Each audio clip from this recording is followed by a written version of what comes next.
Bueno, pues en primer lugar agradecer a Ruth, a Julie, a la organización que me hayan invitado a estar hoy aquí.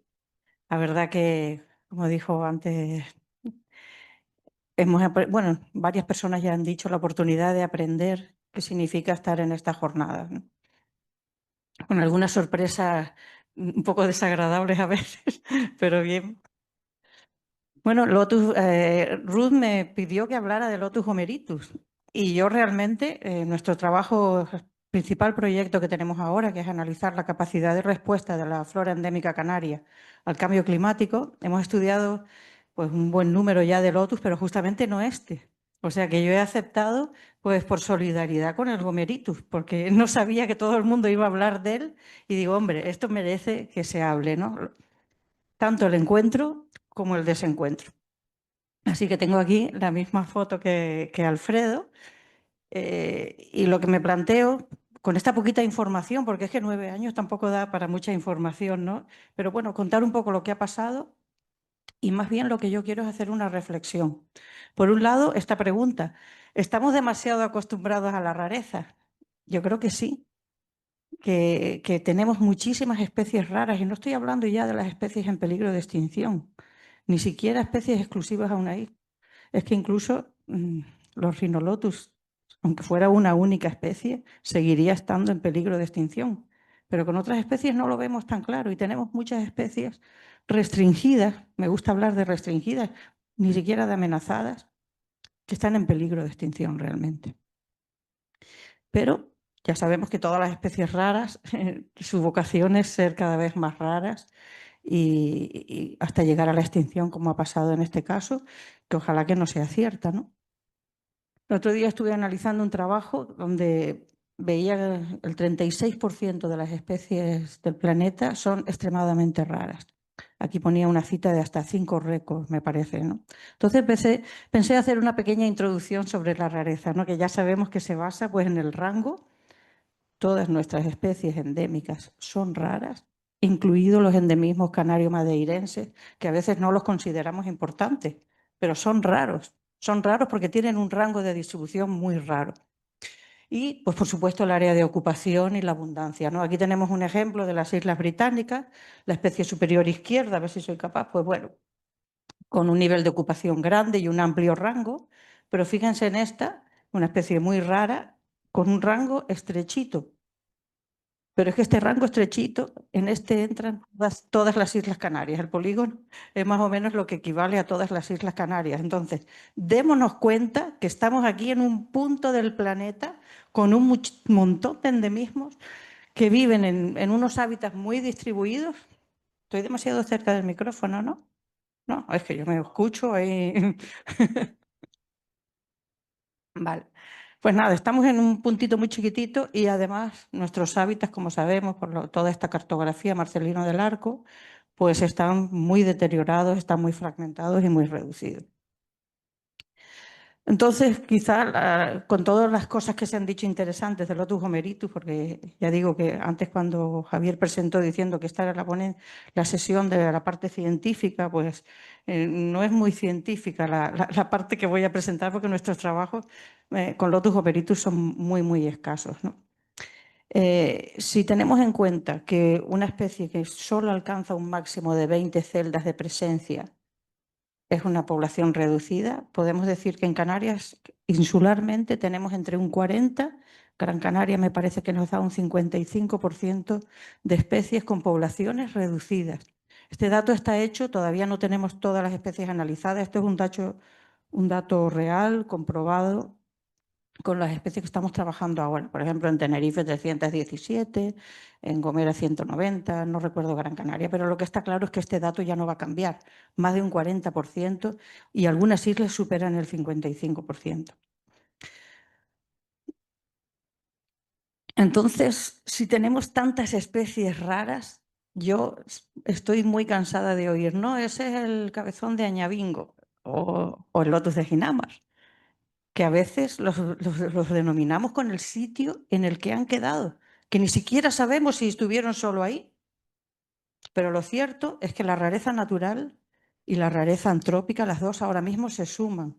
Bueno, con esa exposición tan bonita que ha dado Inma del Lotus Bertelotis, del Lotus Kunkelis, que está en un sitio extremo, ¿no? Entonces se suman. Entonces, si se suman, nos da igual, nos tiene que dar igual. Las especies que tienen poblaciones reducidas, tenemos que trabajar con ellas. Y aquí tenemos la guindita del pastel. El cambio climático nos obliga aún más, y con lo que acaba de comentar Alfredo, a trabajar con todo lo que tenemos raro. Y efectivamente, el paradigma de las pequeñas poblaciones, que hace que sean más pequeñas, o poblaciones en declive, piensen lo que ha pasado con la retama del Teide. En los últimos 30 años se ha reducido su cobertura un 32%, por efecto directo e indirecto de cambio climático. Pues esto da lugar a un reajuste de prioridades a gran escala. Y la manera de conseguir trabajar, según múltiples trabajos que ya va habiendo muchísimos ejemplos, es trabajar con múltiples especies. Trabajar a escala de hábitat. No podemos seguir trabajando las especies ni en peligro, ni en menos peligro, a escala individual. Tenemos que trabajar a escala de hábitat, sobre todo cuando los hábitats están profundamente degradados, ¿no? Ayer David decía que están plantando otras especies. Digo, pues claro, es que a nadie le gusta vivir solo. Si nos metemos ya en concreto en lotus, pues el 61% de las especies de lotus, hemos estudiado 22 especies endémicas, el 61% tienen poblaciones reducidas. Si miramos las que están amenazadas, pues esto sube a un 71%. Con este panorama general, ya Sofi lo dijo antes, ¿no? Los lotus están en todos los pisos de vegetación de Canarias, están entrando el Campylocladus en las cumbres de Tenerife y el Ilebrandi también en las cumbres de La Palma, o sea que es un género muy, muy potente, pero con un alto porcentaje de especies amenazadas en cada una de las islas. Entre los factores de restricción de las especies para responder al cambio climático está la palatabilidad. No es lo único que tienen los lotus, según los análisis que hemos hecho, pero desde luego la palatabilidad, como no podría ser de otra manera, en una fabácea es muy importante. Del total de las 22 especies, el 64% son altamente palatables. Nosotros lo dividimos en dos grupos.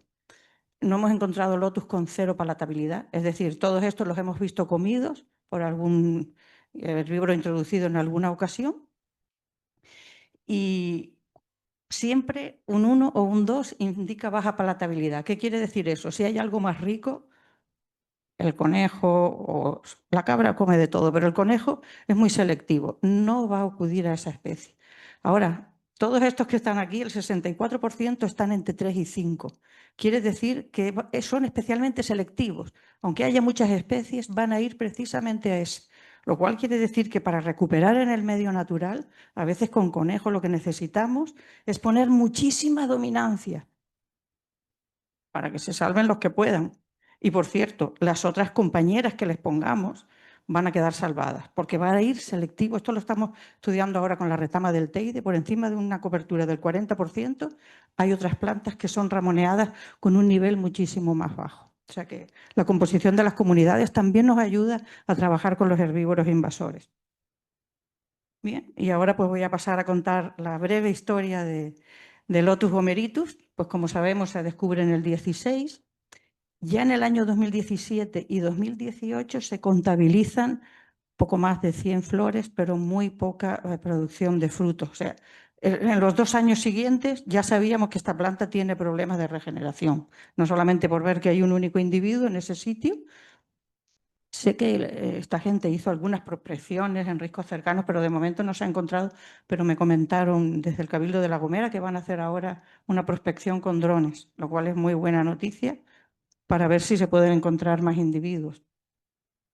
En 2018 sube Ángel Fernández y ya lo destacó Alfredo, pero yo también lo quiero destacar. Hay que reaccionar ante la rareza. Da igual las competencias. Si yo veo un único individuo de una especie, tengo que salvarlo, tengo que reproducirlo, sea donde sea. Es mi criterio propio. Ángel recolecta 3 esquejes que tenía tanto miedo de recolectar, hacer daño a la planta, que son muy pequeñitos y no consigue éxito. Y entonces después vasito y con un poquito más de tamaño, pues ya consiguen reproducir la planta.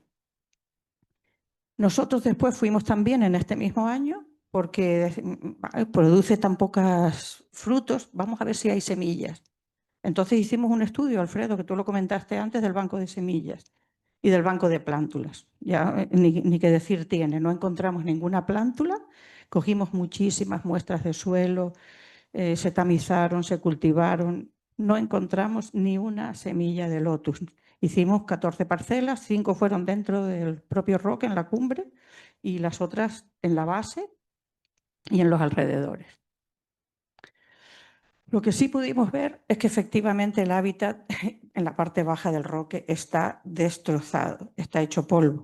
Hay una diferencia sustancial en el número de especies endémicas, 13 especies en el roque, y no endémicas y ruderales. Destaco lo de ruderales porque donde ha habido muchos herbívoros introducidos, el problema es que el suelo queda totalmente deteriorado. Muchísimos nitratos, y no solamente compactado si ha habido ganado, sino incluso solo con conejo queda totalmente nitrofilizado. Y esto beneficia a las ruderales, ¿no? Como sabemos, grandes competidoras con las propias semillas que a veces ponemos en los vallados de exclusión y tenemos que estar quitando las ruderales para ver si nos salen las endémicas. Y bueno, esto es una imagen del roque, que por cierto, hablando de que no reaccionamos ante la rareza, no sé si alguien ha empezado a trabajar con esta ruda, que ya está descrita, que es endémica. No sé si alguien ha pedido que se catalogue en peligro de extinción, porque solo se conoce en este sitio. Además, creo que es más fácil trabajar con ella que con el lotus. Y esto es justo debajo, es decir, aquí no hay hábitat. El roque del sombrero es una isla, es decir, por más que pongamos individuos en el roque, una especie tan palatable no tiene vocación de salir hacia ningún lado. Tenemos que buscar otro sitio. Es obligatorio buscar otro sitio. Después, ¿qué pasa? Pues en el vivero de juego de bolas se consigue tener 50 plantas. ¿Cómo lo organizan ellos? Pues mira, estas 50 plantas vamos a ceder 25 al cabildo para que ellos vayan trabajando, y con las otras 25 vamos a iniciar las translocaciones. ¿Qué pasa después? Pues que el cabildo requisa el resto de las plantas y solo deja 2 al Estado. A partir de estas 2, pues se puede empezar a trabajar otra vez, pero lo cierto es que ya hay un retraso en las translocaciones. Lo digo porque ya vamos por el año 2019. Ya hace 3 años que se ha descubierto el Rotus. También en 2019, pues tenemos ya por fin la suerte de que se publica el Lotus gomeritus como una nueva especie y ya podemos pedir que sea catalogado. El Cabildo de La Gomera, efectivamente, en el... ¡Ay, se me ha descolocado todo! No me había fijado los años. Bueno, en el año 2020 el Cabildo solicita al Gobierno de Canarias su inclusión en la lista de especies en peligro y se crea una comisión para medidas urgentes donde interviene el Gobierno de Canarias, Cabildo de La Gomera y también el Parque Nacional.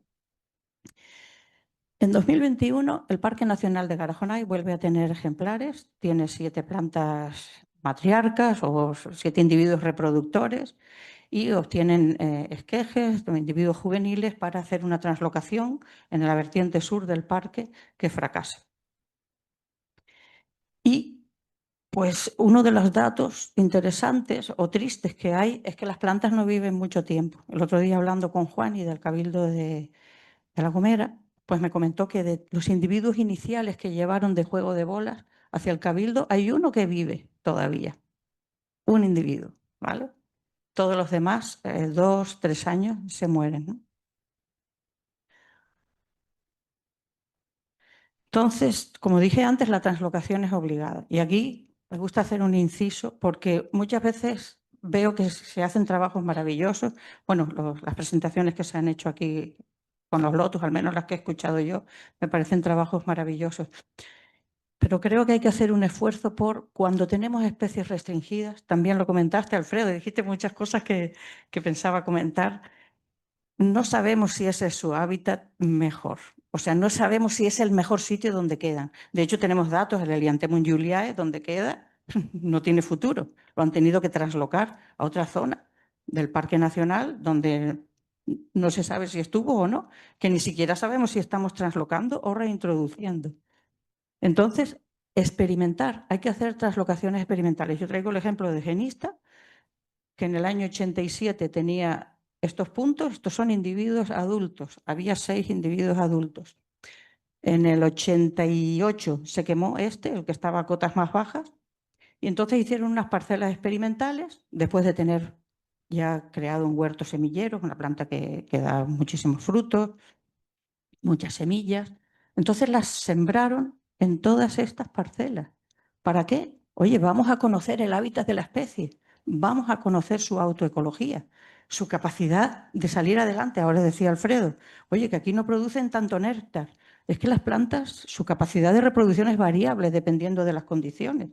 Entonces aquí se trabajó con 7 especies. Yo traigo el ejemplo de genista, pero ¿qué se descubrió? Que justamente donde quedaba en las cotas más altas, su tasa reproductora no era tan buena. Pero miren lo que está pasando ahora. Es que con el cambio climático, ¿verdad que decimos que las especies están subiendo? Es que hay especies que están bajando. ¿Por qué están bajando? Porque se hizo un estudio previo para conocer la amplitud de su área de distribución. Y desde ahí, si lo planificamos bien, en zonas donde haya paredes para refugiarse de los herbívoros, las especies están bajando. En La Palma y Retama del Teide a 1500 metros de altitud. No estoy hablando de un individuo aislado. Es decir, me acuerdo de una frase de Marcelino que la digo muchísimo a los alumnos y todo. Las especies tienen rangos de distribución más amplios que las comunidades que ocupan. Y con todas estas especies restringidas tenemos que aprender estos rangos porque los necesitamos para sacarlas adelante. Bueno, en el año 2022, pues ya CBC solicita su inclusión en el catálogo de Canarias. En el año 2022 también, Ángel Fernández hace una cosa que también creo que merece ser comentada. Le da un individuo a Alfredo. Y Alfredo tiene ahora pues 5 adultos y 17 juveniles. Es decir, está distribuyendo. Y yo creo que los jardines que tenemos aquí, los jardines botánicos, tienen que implicarse más en la conservación, no tener solamente un banco, que eso es muy importante, que las semillas estén en el banco por si pasa algo. Hay casos, incluso Alfredo me comentó uno en Tenerife también, ¿no? Pero hay ejemplos a nivel mundial de cómo se recuperan especies a partir del banco de semillas.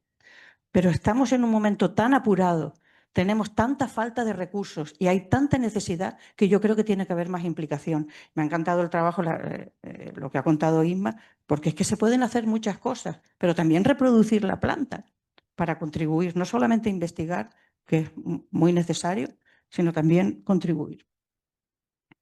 Y bueno, pues Sevicop solicita la inclusión en el catálogo nacional. Después que viene, los problemas de agua en juego de bolas hace que no se permitan regar las plantas y se tienen que trasladar al cedro, lo cual ha creado un nuevo problema con los lotus, ¿no? Pero todavía siguen teniendo. Después aquí no se ve muy bien, pero este es el año como 2024, aunque ahora acaba de apuntar Alfredo que pudo ser en 2023, año en el que tenemos datos que desaparece la especie. Ya ha sido incluida en 2025 en el catálogo nacional y también en 2025 comienzan los trabajos del Cabildo de La Gomera, la reintroducción en el Roque del Sombrero, no sé qué, 2 o 3 individuos, y en la parte inferior también unos pocos individuos. Pero bueno, se ha empezado a trabajar y al menos a restituir lo que se ha perdido en el Roque del Sombrero, ¿no? Yo lo que me pregunto es si tenemos que seguir trabajando individualmente o en grupos para responder al cambio climático, para obtener mejores posibilidades de adaptación. Tenemos que trabajar con múltiples especies. Tenemos que conseguir que las comunidades tengan la diversidad máxima para que haya sincronía en la respuesta. Cuando haya sincronía se ofrece mayor resiliencia para todas las especies que forman parte de la comunidad. O sea que creo que es clave dar ese salto de individuales en grupo, ¿no? Ahora cuando Alfredo comentaba, oye, que si está en un sitio abierto, un sitio cerrado, es que eso forma parte de toda la... Yo cuando veo los pinares, pienso en el andén de los calzones rotos, que hay ahí 41 especies, de las cuales todas son endémicas, menos la bituminaria. Esas especies tienen muchísima resiliencia, ha pasado el fuego, también tienen sus efectos de cambio climático y ahí siguen. ¿Y hacia dónde traslocamos? Porque ese es otro problema. Hay múltiples trabajos, se pueden encontrar en la bibliografía que hacemos cuando no podemos modelizar porque tenemos muy poquitos datos. Pues bueno, pues también se están descubriendo cosas. El otro día le dije a uno de los investigadores de mi equipo, Juan José García, que digo, haz un trabajo de eso de analogía de las condiciones climáticas. Vamos a ver qué sitios análogos climáticamente hay con respecto al Roque del Sombrero. Este es el escenario pasado. No se ve. Yo no veo, soy capaz de ver el punto amarillo. Ah, bueno, aquí está. Aquí está en la actualidad.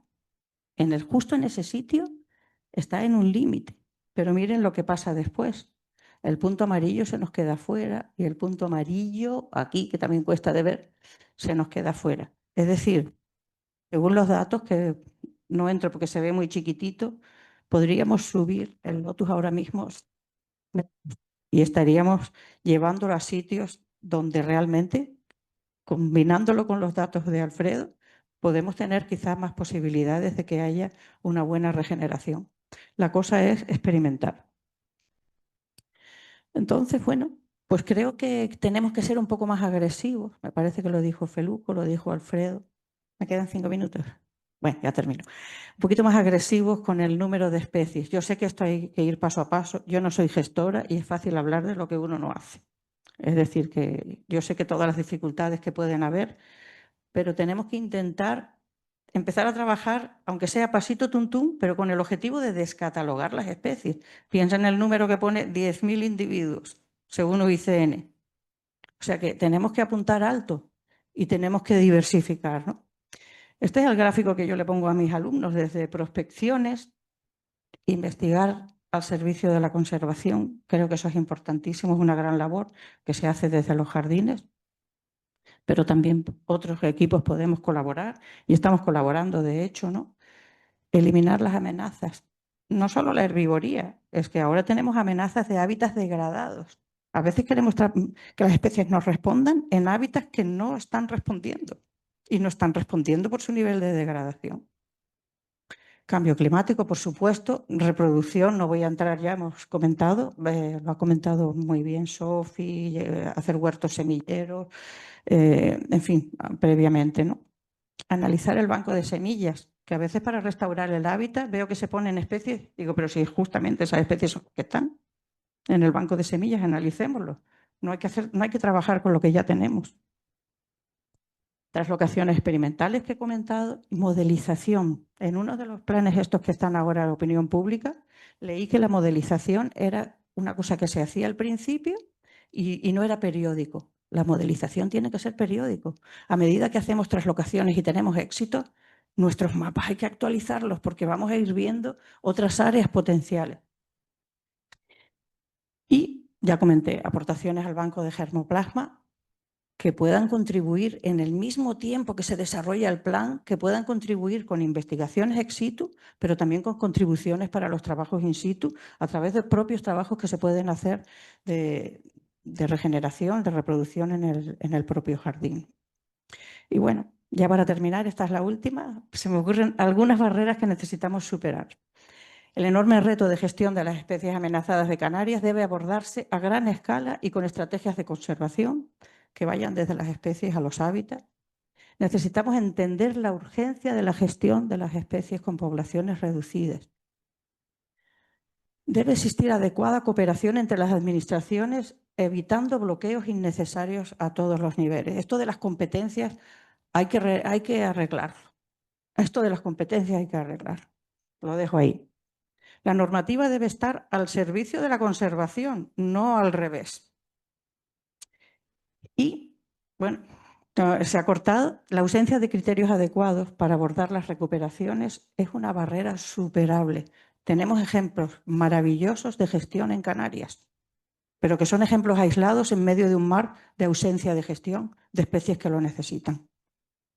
Y es todo. Muchas gracias.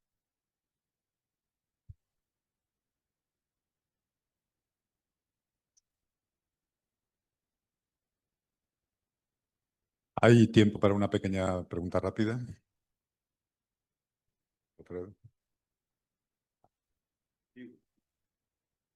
Sí, gracias, Chique. Interesante. Mi intención no era pisarte tu charla.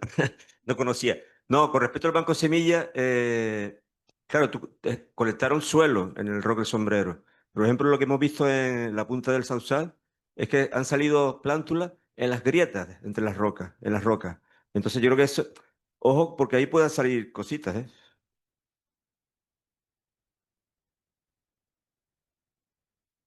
Y las revisamos. Ay, perdón. Justo cerca del loto, las grietas cerca del individuo ese, las revisamos muy bien, pero no en todas las parcelas que hicimos arriba y mucho menos abajo, ¿no? Lo que hacemos nosotros es recolectamos 1 o 2 kilos de suelo por parcela, pero a base de pequeñas muestras en muchos sitios. O sea, lo hacemos también para que el suelo no se vea afectado, pero sobre todo para tener una diversidad grandísima de muestras, ¿no? Pero yo dudo mucho. A mí me da la impresión de que ese lotus lleva tiempo solo ahí. Lleva mucho tiempo solo y me da la impresión de que esa tónica que se ha visto, que no lo comenté, nosotros también contamos flores, contamos frutos y siempre es poquísimo. Creo que el máximo número de frutos que se han contabilizado era 6 o 7 frente a 100 o 100 y pocos flores. Yo creo que esa tónica lleva ya mucho tiempo ahí. Pero bueno, esto también es una suposición. Muchas gracias, Chiqui.